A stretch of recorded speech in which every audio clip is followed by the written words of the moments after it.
Time for the performance rankings. Where are we starting? Who's in the red? In the red this week, we've got Eddie Jones to start things off here. Eddie Jones facing the dreaded review. So whenever you hear that phrase review, it's always bad news. It tends to be anyway. The RFU looking into what happened with the Six Nations here, and I think this is a good place to start because maybe the failings of England are something that we need to take into account before we decide how excited we're going to get about Ireland beating England at the weekend. Like I think there's people watching this morning who are unhappy with our chirpy tone this morning, and maybe that's down to the fact that they weren't up against much in this current England team at the weekend. So, like maybe we do need to temper our happiness. England this just morning. beat France. They just beat France. The brilliant French team. They just beat France in under conditions that Wales couldn't do. Where at the end of the game, where they had to produce a winner. Like this notion that suddenly England are crap because they got beaten by Scotland and they got beaten by Wales. They just beat France. It's the Six Nations. We played quite well. We're allowed to enjoy one game. Listen, I'm with you. I'm not the person commenting in this morning saying do the opposite of cheering up, cheer down, lads. This morning, but Eddie Jones, yeah, he's like. Do you now? This is looking at this from a very Irish standpoint. Do you question the future of a head coach who got you to a World Cup final 2 years previously? Like, is there infinite credit in the bank to trust this guy? That this is a guy who had a couple of mediocre Six Nations campaigns in the build-up to the last World Cup and still managed to beat the All Blacks in a World Cup semi-final. Sure, English arrogance got in the way and they got smashed by South Africa in the final, but we would bite Eddie Jones's arm off to get a World Cup final place at this point. Like maybe it's just an Irish view on this whole thing, and maybe the English expect to not only win the World Cup, but to win every single Six Nations year after year. Maybe we come from very different places on that. But I just wonder if this review does result in added pressure on Eddie Jones, are they putting undue pressure on a man who might actually be their greatest chance of winning the next World Cup? Well, yeah, maybe. One thing I would say about that is that I watched like 3 minutes of the Gallagher Premiership, and it was the 3 minutes where Bristol scored 2 tries to beat Northampton, basically scored a try and then scored a try from the kickoff. And it was like, what? And you're like, oh, it's Pat Lam. And then Pat Lam is just there having the crack afterwards, like on the verge of his team being the best, most exciting team in club rugby. And you're like, ooh, what if he was in charge of England? That would be very bad for the rest of the world. So there must be somebody in the RFU going, can we have a bit of that? Can we have just a little bit of that? Because he knows the culture. He's been in this part of the world for long enough now that he understands how we play, how the Scottish and Welsh teams will play from his Celtic League experience. It'd be very, very dangerous if Pat Lam was to get the England job. I'd be terrified of that. So I want England to keep with Eddie Jones, and I actually think he's the right man for the job, Owen. Like, I see what you're saying about that, but like what Eddie Jones brought to the table over the last couple of years, and like this is not just Eddie Jones. This is the likes of John Mitchell as well, and the rest of his backroom team. Was a ferocity that Ireland actually got a little bit shocked by, I felt, over the last few years. And was that just simply missing on Saturday? Like, what was the major contributing factor to such a difference in performance, or the viewing experience in an Ireland versus England game? Because it had become almost routine. I know 4 losses in a row maybe isn't routine, but it was getting there. No, it was. It was absolutely. It was routine because Saracens had done it to Leinster on 2 separate occasions as well. They'd beaten us up in the scrum. They knew how to stop us being creative, even when it was at club level. I think a load of different things happened. I don't think the Saracens players are match battle hardened and totally fully fit. I think if they were playing all the time in the Premiership, then that would have been one of those things. I think there's a post World Cup loss hangover that England are suffering, and COVID has equally prevented them from having that relationship with their fans in the aftermath of that, and then also bedding down new players. Like I don't think England are in crisis at all. I think that this is kind of a mid-cycle thing for them, and I certainly wouldn't be rushing to sack their coach, but I do think it'd be catastrophic for us if Pat Lam was to become the England manager. coach. Yeah, well, I always see Eddie Jones like the Joker. To be honest, there will be a moment where he will probably come back and be laughing in our faces once again soon. I'm particularly quite wary of writing England off. Yeah, you've done it before, history of Owen. that. You've done it before. One last thing I would say about England is that they are flat track bullies. That they like to be the biggest kid in the schoolyard, and if you can somehow make it not about their terms of engagement, if there are other things that you can do, like moving the ball the way we did, and being completely accurate at every possibility, and not knocking on and not giving them the opportunity in scrums, and not throwing your first or not paying attention when they throw their line out over the top and smash into you. Also, they didn't have Manu Tuilagi. I think we should, this is, let's beat an England team with Manu Tuilagi in it, and then start talking about reaching a World Cup final. But I didn't believe in Vunipola because that was the two they were missing in 2018, wasn't it? They were missing both of them. Yeah. And that really took away their power game. So I guess 50% of them being available ain't bad from Ireland's perspective. Next up in the poor performances is Warren Gatland. This was not a good weekend for Warren Gatland, Ger, because Wales lost a game of rugby. I'm not sure if you were watching that on Saturday night, but they had a Grand Slam, and then they didn't have a Grand Slam at the end of the day. So Warren Gatland can't just make the Lions Wales light. He can't just install all his former buddies into the Lions team. How much does that late GATLAND try affect Warren Gatland and his ability to stack the Lions with Welsh players? What's the over-under on the number of starting players? Let's assuming fitness, right? Right now, if the Lions played South Africa in the first test next Saturday, what's the over-under on the number of Wales players who are in the team? 6. I'm going 8. You're going 8. I'm going 8. I'd say that Warren Gatland's picking 8, and I'm looking at the Guardians team of the tournament. They managed to find 8. Wales obviously won the Grand Slam, did they? Wales must have won the Grand Slam. The tournament's not over either. Is one other fact. Where is it here? So Louis Rees-Zammit.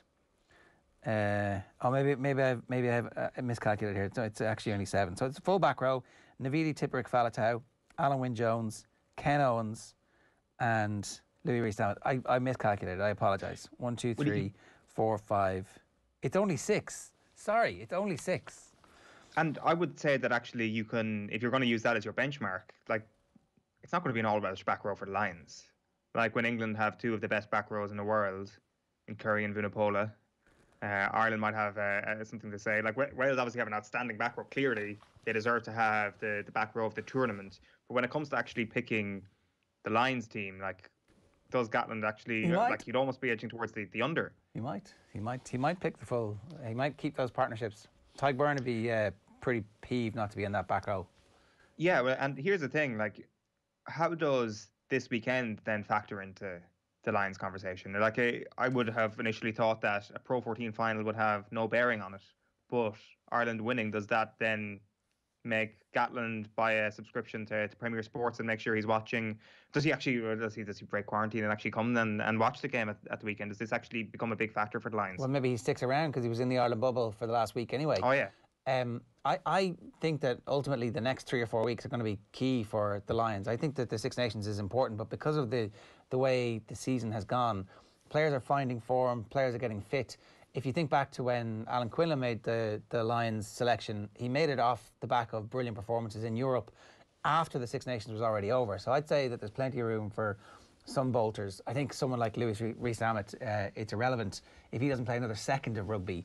That guy is on the plane, and assuming he's fit, he's starting that first test, and I can't wait to see what that's going to be like. But I think that this game next weekend is suddenly absolutely massive. And it's massive in the context of Munster rugby when you consider that Leinster are going to be without Ringrose, without Will Connors, without Caelan Doris, and without James Ryan. It's now or never, Owen. It's now or never. this is the moment where Munster effectively, I think, have mostly got rude health for everybody, right? I'm just trying to think off the top of my head. There's probably Kilcoyne obviously would be a significant loss. And Sneeman. Yes, sorry. But like, you haven't had him all season. So notwithstanding that, like, this is it. There's a trophy on the line. There's the emotion of CJ Stander's last domestic game ever. They're surely, you must be favourites, I would say, to win this game. Well, I mean, you can Google that pretty quickly. If you're trying to snare me into talking up Munster, then by all means, paint it as such. But like the other factor here is obviously a certain out half who was rested, who certainly wasn't playing Test rugby, I should say, over the last few weeks, and might be in a better shape to actually affect a game this weekend. Like it's a huge game for Munster.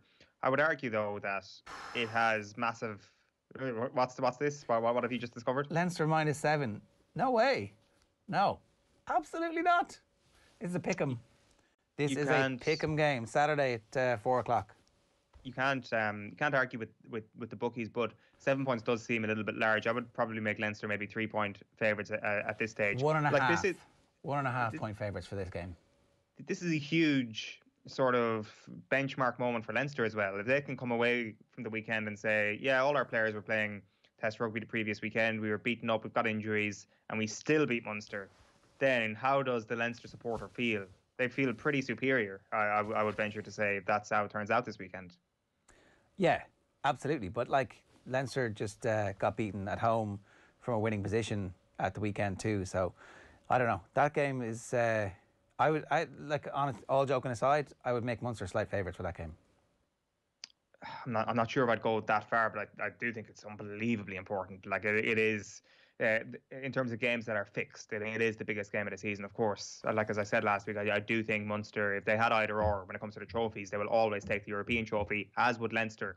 But just the specific context of this, getting one over Leinster and having that guarantee of a trophy, because if they win the following week in Europe, there's no guarantee of a trophy. No. I think that is just so important. And what is it? It came up in the quiz last week, 6 Pro 12 titles, was it, that Leinster have won since Munster last won? Is it 6? 5 or 6? I can't even remember my own quiz. Like it's a significant number, and it's a lot. You need maybe one hand or two to count it.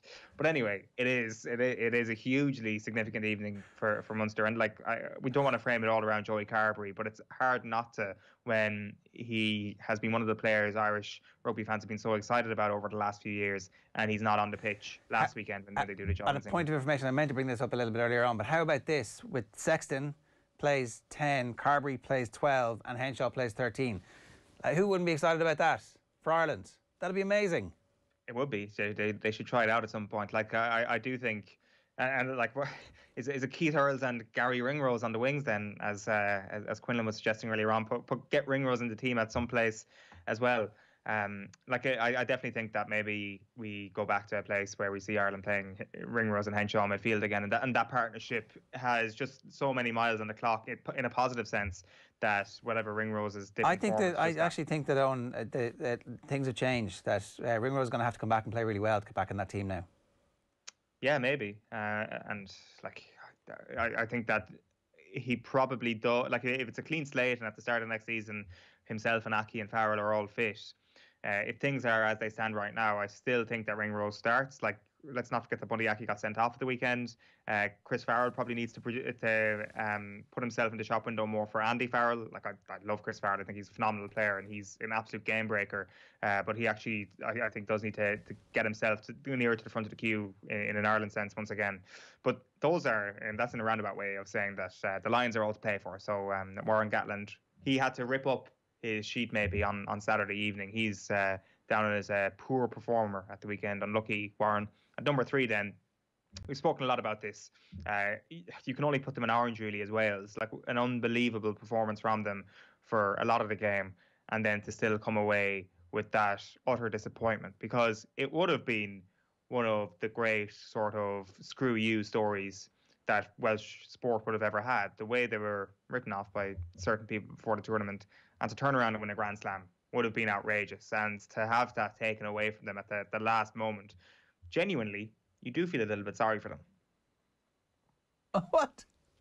Genuinely, you gotta feel a tad sorry. Hang on a second. It's 79-36 and they go off their feet and concede a penalty. What are you doing? Complete madness. It's exactly the same idiotic stuff where they kick the ball back to us with like 83 minutes on the clock. Like, what are you doing? It was lunatic stuff. It was kamikaze. And here's the thing, right? Like, again, just to keep going back, my concern with this was that Wales were awful last year, absolutely awful. And if Pivac had had a bad Six Nations, there's every chance they would have sacked him. But it turns out he's really good. he's been ruthless. He's changed up his backroom team. He's got like players playing at an elite level. He's randomly taken a winger who's 100 caps and gone, yeah, you're going to be a centre for us now. And there's a new lease of life for George North. All of a sudden, I think Wales look really dangerous from this point for the next couple of seasons out for a World Cup win. Like Dan Biggar has become somebody who is really ultimately trustworthy and reliable.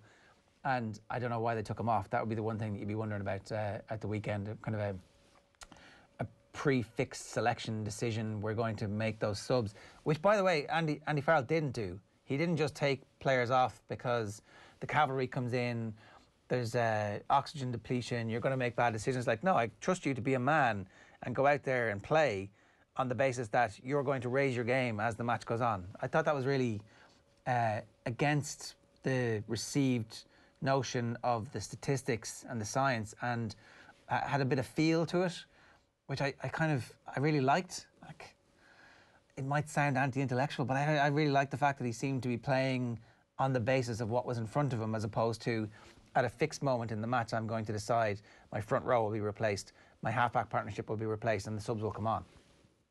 Yeah, that is true, actually, because it does seem quite formulaic at times when it comes to the substitutions in the front row. And that brings us nicely on to the quality performances from the weekend. We've got Ireland and France in the green here. I think we've spoken a good bit about Ireland and their quality performances. And I guess we kind of touched on it there again with England and the context around this. Like, what is there a sense, I wonder, at this point, that Andy Farrell has secured whatever the prize money is? He has, backed up those two performances against Italy and Scotland with another win, and has given himself a little more job security as a result of what happened at the weekend. And is it at this point now that maybe we start to see a little more risk-taking from management? I think Quinny said it earlier on that he's excited to see a few changes. I think Brian O'Driscoll is making the point maybe that you can't necessarily sack your manager from this point on, or your head coach from this point on, that there was a rocky spell for Andy Farrell at the start of this campaign, and it was crucial that he actually navigated his way through it and got to the 3 wins after losing the opening 2. That I wonder now if we're actually going to start to see a riskier version of management. I think so. I think that certainly was all the conversation points that I wanted to bring up pre-tournament, that everything was riding on this one, because it is too late. You can't, and we won't change. That's it. His job is now secure all the way through to the World Cup. And it should be, because they made the decision that they were going to give him the job, and they knew that he was an inexperienced head coach. They knew that he would be learning on the job. He has done that. That part of it is over. And yeah, I actually think there was enough from the attacking perspective in that second half in particular, that you're beginning to see the influence of Mike Catt too. That's from here you begin to see growth from a position of confidence. And I think it's the confidence that he has the job, that he has the right backroom team, that he's made those decisions, that they've picked some, like that team selection was not an obvious team selection, I think, to anybody. No. It really wasn't to pick Conan. That was like, and it obviously was a triumph. And I don't think it was an obvious even to pick the wingers. I don't think it was guaranteed that Keith Earls was going to get back in the team when he did get back in the team and played really well in the Scotland game too. So, he's been brave under the radar in some ways. And here's the thing as well, like maybe how this differs to good wins in the past is that the good wins have almost come from a collection of perfect outcomes, and you almost get the feeling that the team picks itself at the end of the perfect outcome happening. Nothing could be further from the truth if you said that about Ireland at the moment. Like even James Ryan now needs to fight to ensure that he's back in the team. Of course he is. He's going to be a future Ireland captain. But like the win happened without him. I mean, Peter O'Mahony for me was a banker to start last week, and it just didn't happen. I mean, he's going to be fighting tooth and nail to get in there. The hooker conversation is a fascinating one. Porter versus Furlong is going to be a battle that goes on for the next little while, even though Furlong looks like he's back to his best. We've talked about the 9s and the 10s all year long, and we've just spoken about the midfield. Andy Farrell does not know his best team, and that is a real positive. In a way that 3 weeks ago you would have said that, and they were like, I can't believe he doesn't know his best team. Yeah. That's the difference between glass half full and glass half empty, Owen. Well, yeah, that is very true. So Irish rugby very much in the green. And to finish up, last word this morning goes to French rugby.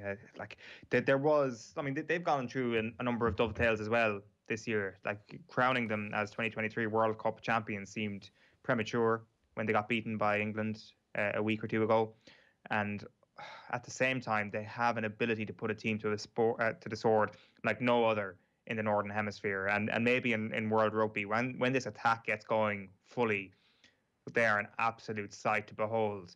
Is there just enough Frenchness in them for them to blow further Grand Slams, future Grand Slams, I should say? No. Is there enough Frenchness about them to blow their home World Cup? I think there might be, but no. God, they're good to watch. Never don't watch France play rugby, basically, is the advice at this point. Excellent advice. Every Monday morning here on OTB AM, we're giving you the chance to win a Gillette starter pack. All you got to do is get in touch with your suggestions for who needs to be on the performance rankings. France have won it this week. You can enter over the weekend on Twitter or on the OTB IG stories.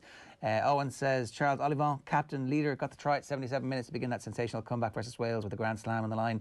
Rachel Blackmore for dominating Cheltenham. We decided at the last minute to make it rugby exclusive given the events over the course of the weekend, but Rachel Blackmore would obviously have been in the green. Solskjaer should have been red for being reliant on individual brilliance rather than attacking patterns, and Fred in the red for being so bad on the ball and not being able to play when he's pressed. Did Harry Maguire really need to pass on the ball? I don't know. Anyway, look, Jack Colan, on the day we waved goodbye to CJ, he stood up and was counted. Oscar says, good Irish attack, levels above what it's been, and best Irish performance since beating the All Blacks. Eddie Jones 5, Man United 4, Wales 3, Rachel Blackmore 2, Irish Rugby 1. That's not a million miles away. But congratulations to Tig Fanning, who's won a Gillette starter pack this Monday morning on OTB AM. His persistent selection of Tig Byrne and Tig Furlong, it's the Tig Union in the performance rankings every week, has paid off. So well done to you, Tig Fanning. You're picking up a Gillette starter pack this Monday.